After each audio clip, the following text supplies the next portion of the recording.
미국 등 13개 나라에서 확산되고 있는 이른바 어린이 궤질, 소아 청소년 다기관 염증 증후군 의심 사례가 국내에서 처음으로 2건이 신고됐습니다. 이 궤질 또한 코로나19와 연관성이 높은 것으로 알려졌습니다. 이런 가운데 내일 2차 등교 개학을 앞두고 서울과 부천 등 수도권 일부 초등학교에서 코로나19 확진자가 나와 등교 수업이 연기됐습니다. 첫 소식 김대희 기자입니다. 소아청소년 다기관 염증 증후군 의심 사례는 2건. 모두 서울 지역 의료기관에서 신고됐고 10살 미만 1명과 10대 1명입니다. 고열과 피부 발진, 심하면 심장 동맥 염증을 동반한 독성 쇼크 등이 발생합니다. 환자 상당수가 코로나19 양성 판정을 받아 관련성은 높지만 아직 추정 단계입니다.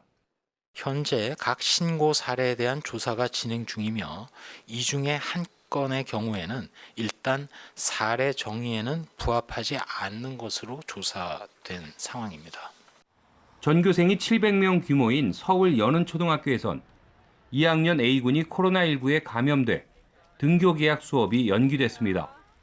40대인 아빠까지 확진 판정을 받으면서 A군과 밀접 접촉한 학생 10여 명, 그리고 교사 1명도 모두 검사를 받고 있습니다. 동생이 다니는 구립 어린이집도 2주간 문을 닫습니다.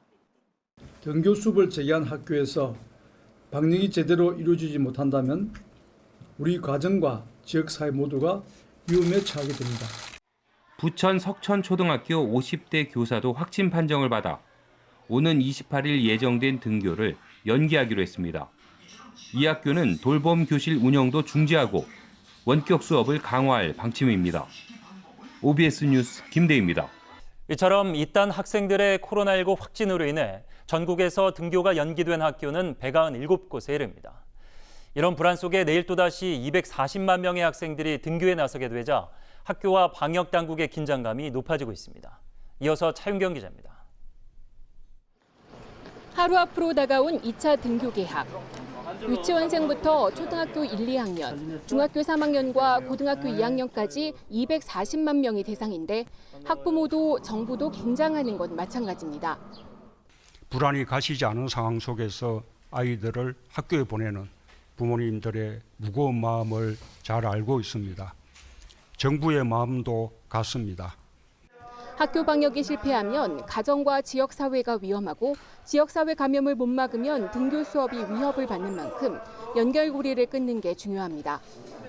생활 방역은 더욱 강조되고 있는데 올여름 극심한 무더위까지 예고돼 정부는 마스크와 에어컨 사용 지침을 막판 고심하고 있습니다. 학생들의 마스크 지침과 에어컨 지침 등을 포함한 생활 방역 전반의 지침 개정 문제가 내일 저희가 확정해서 발표하게 될 예정입니다.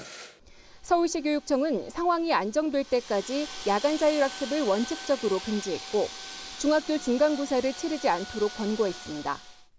그러나 청와대 국민청원 게시판에 올라온 등교 개학 취소 청원에 13만 명 이상이 동의하는 등 등교 연기 목소리가 커지고 있습니다. 지금까지 2차 등교를 연기한 학교도 서울 11곳과 경기 부천 1곳, 경북 185곳에 이릅니다. 0시 기준 국내 코로나19 신규 확진자는 19명으로 이 중 13명이 수도권에서 나왔습니다. OBS 뉴스 차윤경입니다.